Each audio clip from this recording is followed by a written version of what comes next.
बच्चों, मैंने आप लोगों को क्लोरोफॉर्म की प्रिपरेशन बताया था, जिसमें आपको दो विधियां बताई थी। पहला जो है मैंने बताया था एथिल अल्कोहल को ब्लीचिंग पाउडर के साथ अपक्रिया करा के बताया था, जिसमें आपको गोल्ड फ्लास्क में सबसे पहले आपको ब्लीचिंग पाउडर लेकर के, जैसे मान लीजिए कि 200 ग्राम ब्लीचिंग पाउडर ले लीजिए और उसमें 500 ml जो है पानी मिला करके उसका पेस्ट बना लेते हैं। फिर उस पर जो है एथिल अल्कोहल गिराते रहते हैं। तो इस तरह से जब गोल्ड फ्लास्क में गर्म करते हैं तो एथिल अल्कोहल, ब्लीचिंग पाउडर और पानी तीनों जो गर्म होकर के कंडेंसर से होकर के क्लोरोफॉर्म बनने की प्रोसेस शुरू हो जाती है। इसमें आपको मैंने सबसे पहले आपको एथिल अल्कोहल के माध्यम से बताया था। पहली विधि आपको समझ में आ गई होगी। और दूसरी विधि मैंने बताया था डाइमेथिल कीटोन, एसीटोन, इसका प्रचलित नाम है एसीटोन। इसके माध्यम से भी आपको क्लोरोफॉर्म बना सकते हैं। सबसे पहले क्लोरोफॉर्म ले करके उस पर ब्लीचिंग पाउडर की अपक्रिया करेंगे। तो इस प्रोसेस को भी मैंने बता दिया है, आपको समझ में आ गया होगा। अब मैं जो है आगे आपको केमिकल प्रॉपर्टी ऑफ क्लोरोफॉर्म के बारे में बताने जा रहा हूं। तो सबसे पहले आपको केमिकल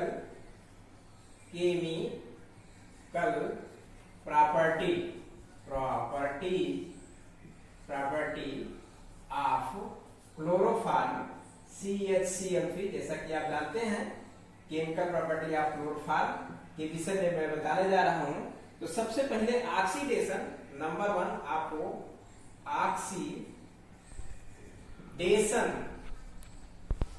बताएंगे कि क्लोरोफॉर्म पर ऑक्सीडेशन करने पर क्या होता है। तो सबसे पहले आप ले लीजिए क्लोरोफॉर्म। जैसा कि मैंने केमिकल प्रॉपर्टी बताने के पहले सबसे पहले ये बता देना चाहता हूं कि जिस किसी की केमिकल प्रॉपर्टी जानना है सबसे पहले उसको लिख लीजिए, फिर उस पर किसी की अपक्रिया कराना है। तो क्लोरोफॉर्म पर CHCl3 पर आपको किसकी अपक्रिया कराना है? O2 की अपक्रिया कराना है, ऑक्सीडेशन कराना है। तो देखिए यहाँ पर दो मॉलिक्यूल ले लीजिए। तो आपको यहाँ पर 2COCl2 कार्बोनिक क्लोराइड बनता है। क्या बनता है? Carbonic chloride. अब यहाँ से बैलेंस कर लीजिए। देखिए Cl की संख्या 3 गुना 6 है। 6 में से 2 गुना 4 Cl लग गए हैं और दो हाइड्रोजन यहाँ से, और यहाँ ऑक्सीजन कितने लगे हैं? 2 ऑक्सीजन लग गए हैं। तो 2 हाइड्रोजन यहाँ से निकलेंगे। तो बेटा क्लोरोफॉर्म पर सबसे पहले O2 की अपक्रिया कराने पर क्या बनेगा? कार्बोनिक क्लोराइड बनेगा। देखिए एक कार्बन, 2 का पहले गुणा है तो 2 कार्बन और 2 ऑक्सीजन है।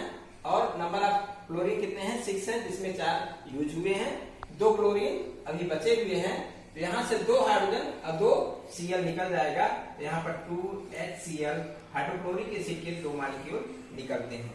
इस तरह से आप ऑक्सीडेशन देख सकते हैं कि अगर क्लोरोफॉर्म का ऑक्सीडेशन होता है तो आपको कार्बोनिक क्लोराइड और हाइड्रोक्लोरिक एसिड का निर्माण हो जाता है। इसी तरह से आप रिडक्शन की अपक्रिया जब देखेंगे, नंबर 1 ऑक्सीडेशन, नंबर 2 जब रिडक्शन की अपक्रिया देखेंगे, यहाँ पर रिडक्शन अगर कराते हैं तो इस तरह से दिखाई देता है कि क्लोरोफॉर्म CHCl3 प्लस हाइड्रोजन के मॉलिक्यूल लेकर के, नंबर ऑफ हाइड्रोजन कितने ले लेंगे?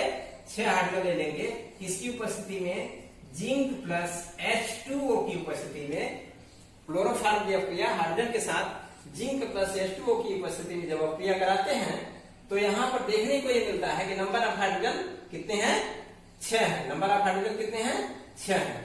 और ये जो है कार्बन कितना है? 1 है। तो सबसे पहले आपको यहाँ पर मेथेन प्राप्त होता है। और मेथेन, और उसके बाद नंबर मेथेन बनाने में 1 हाइड्रोजन लगा हुआ है और 6 हाइड्रोजन में 3 हाइड्रोजन और लग जाएंगे। इस प्रकार से मेथेन बन जाता है।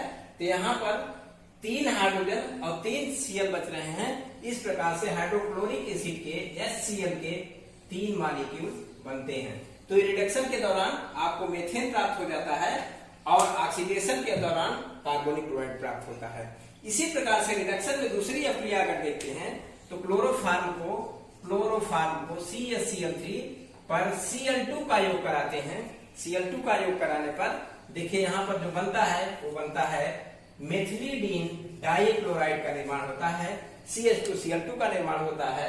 CH2Cl2 और देखिए यहाँ से HCl का Cl जो है वो निकल जाता है। तो यहाँ पर यह Cl का एक मॉलिक्यूल निकल जाएगा, Cl निकल जाता है। फिर जो है अगर CaCl3 क्लोरोफॉर्म पर हाइड्रोजन का योग करते हैं, H2O का योग करते हैं, तो यहाँ से देखिए दो हाइड्रोजन का जब योग क्लोरोफॉर्म पर होता है तो ये बनता है CH2Cl2 मेथिलीडीन डाइक्लोराइड। यहाँ पर देखिए एक हाइड्रोजन है, एक हाइड्रोजन यहाँ आ जाएगा और दो Cl लग जाएंगे मेथिलीडीन डाइक्लोराइड, अब प्लस एक हाइड्रोजन और एक Cl हाइड्रोक्लोरिक एसिड के रूप में यहाँ पर निकलता है।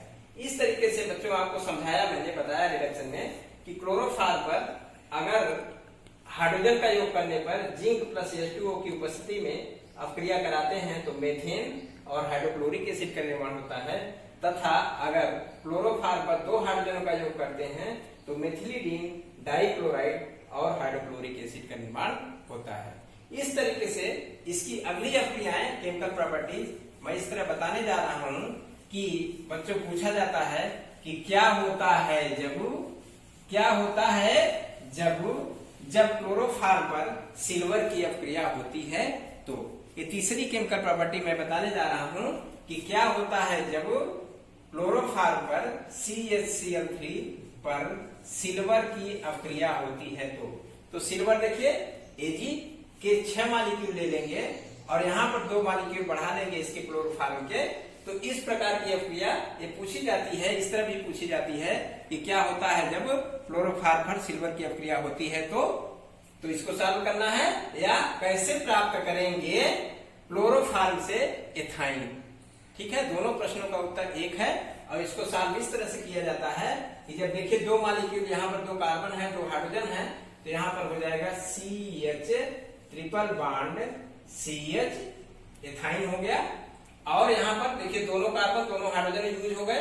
अब बचे कितने? 3 Cl बचे हैं, 3 दूना 6, 6 Cl, 3 Cl नहीं बल्कि 6 Cl और 6 सिल्वर है, तो यहाँ पर प्लस करके निकालेंगे 6AgCl। तो इस तरह से सिल्वर क्लोराइड के 6 मॉलिक्यूल निकलते हैं। तो ये जो है तीसरी आपकी केमिकल प्रॉपर्टी रही कि इसको इस तरह से भी पूछा जा सकता है कि क्या होता है जब क्लोरोफॉर्म पर सिल्वर की अपक्रिया होती है। तो अगली अपक्रिया जो मैंने चौथी केमिकल प्रॉपर्टी बताने जा रहा हूं वो है कि क्लोरोफॉर्म CaCl3 पर जो है एसीटोन की अपक्रिया कराते हैं। तो एसीटोन पर अपक्रिया कराते हैं तो देखिए यहाँ पर इसको इस तरह भी पूछा जा सकता है कि क्या होता है जब क्लोरोफॉर्म पर एसीटोन की अपक्रिया होती है। तो क्या बनता है? क्लोरीटाल बनता है। कैसे बनेगा अब इसको देखिएगा, समझिएगा। तो सबसे पहले इलेक्ट्रोमैग्नेटिक प्रभाव यहाँ से कर देंगे तो ये डबल बॉन्ड सिंगल बॉन्ड में हो जाएगा और यहाँ पर जो है CH3 कार्बन है, ये सिंगल बॉन्ड ऑक्सीजन और यहाँ पर CH3 है, इसमें मैंने कुछ नहीं किया, केवल इलेक्ट्रोमैग्नेटिक प्रभाव किया। और ये हाइड्रोजन जो है क्लोरोफॉर्म का हाइड्रोजन जाकर के ऑक्सीजन के पास और नीचे की जो वैलेंसी डिक्रीज हुई, कम हुई है, क्योंकि डबल बॉन्ड था सिंगल बॉन्ड में आ गया तो वैलेंसी कम हुई, तो एक कार्बन जाकर के नीचे जुड़ गया। तो इस तरीके से 3 Cl जुड़े हैं, एक Cl, दूसरा Cl और एक तीसरा Cl। इस प्रकार से बनता है क्लोरीटाल बनता है। क्या नाम है इसका? क्लोरीटाल बनेगा, इसको कहते हैं क्लोरीटाल। तो इस तरह से आप समझ सकते हैं, इस प्रकार से भी पूछा जा सकता है कि कैसे प्राप्त करेंगे क्लोरोफॉर्म से क्लोरीटाल। तो ये अगली केमिकल प्रॉपर्टी रही, चौथी केमिकल प्रॉपर्टी रही। अब मैं आगे बताने जा रहा हूं इसकी 5वीं केमिकल प्रॉपर्टी। 5वीं केमिकल प्रॉपर्टी को इस तरीके से भी पूछा जा सकता है कि क्लोरोफॉर्म पर जब नाइट्रिक एसिड की अपक्रिया होती है तो और क्या होता है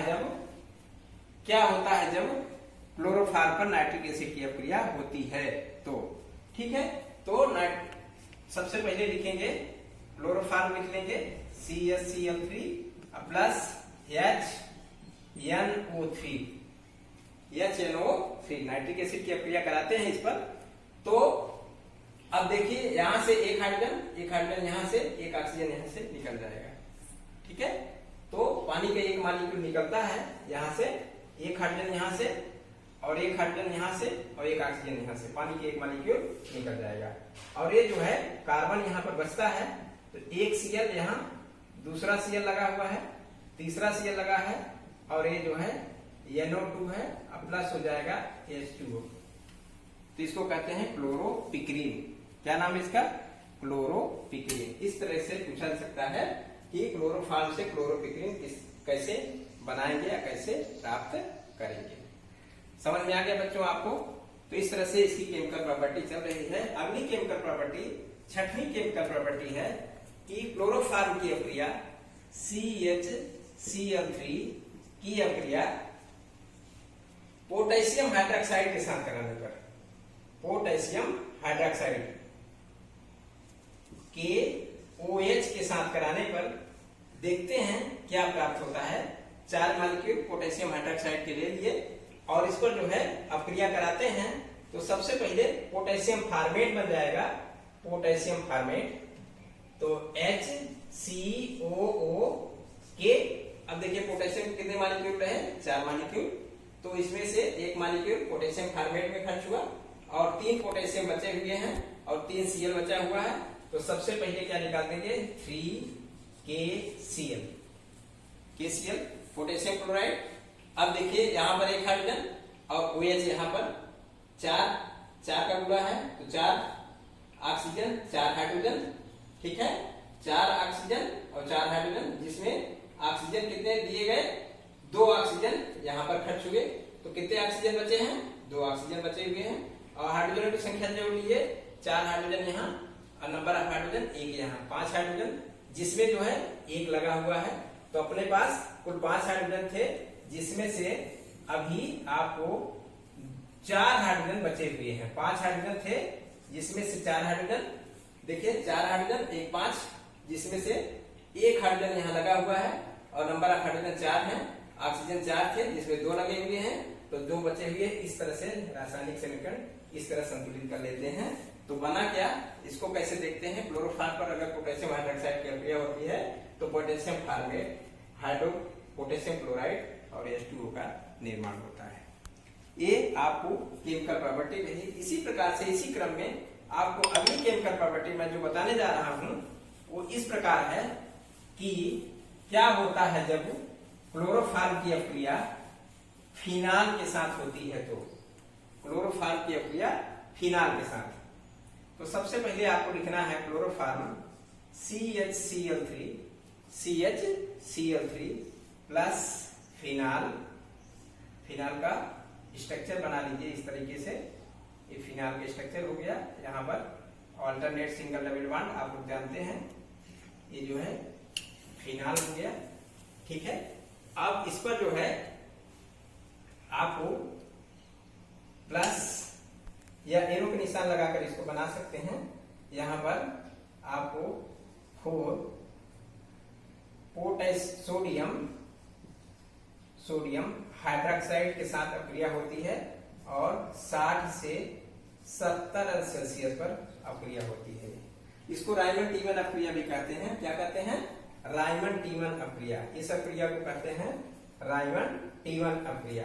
तो यहाँ पर देखिए ये जो है क्लोरोफॉर्म कितने हैं? 1 मॉलिक्यूल है और फिनाल है और सोडियम हाइड्रोक्साइड के 4 मॉलिक्यूल है।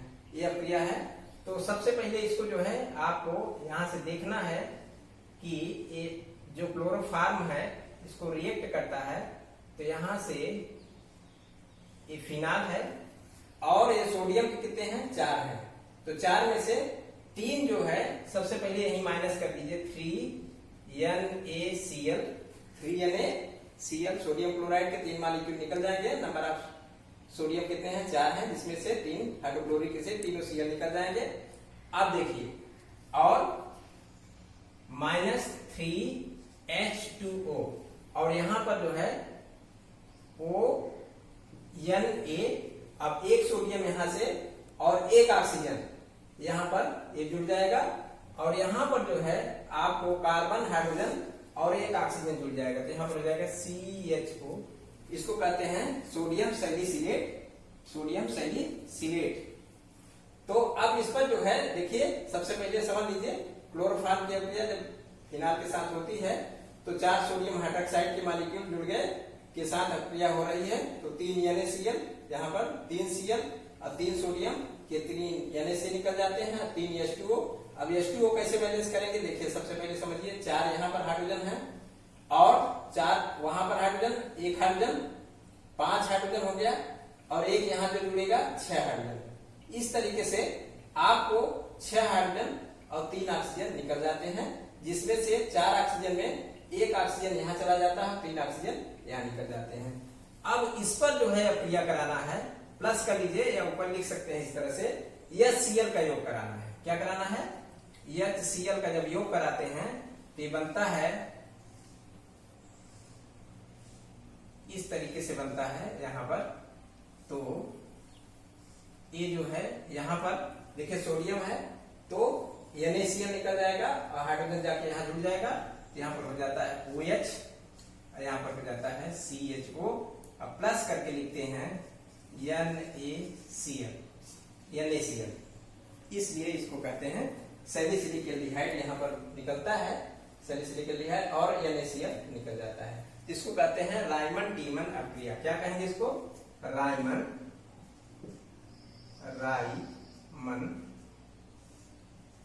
टीमन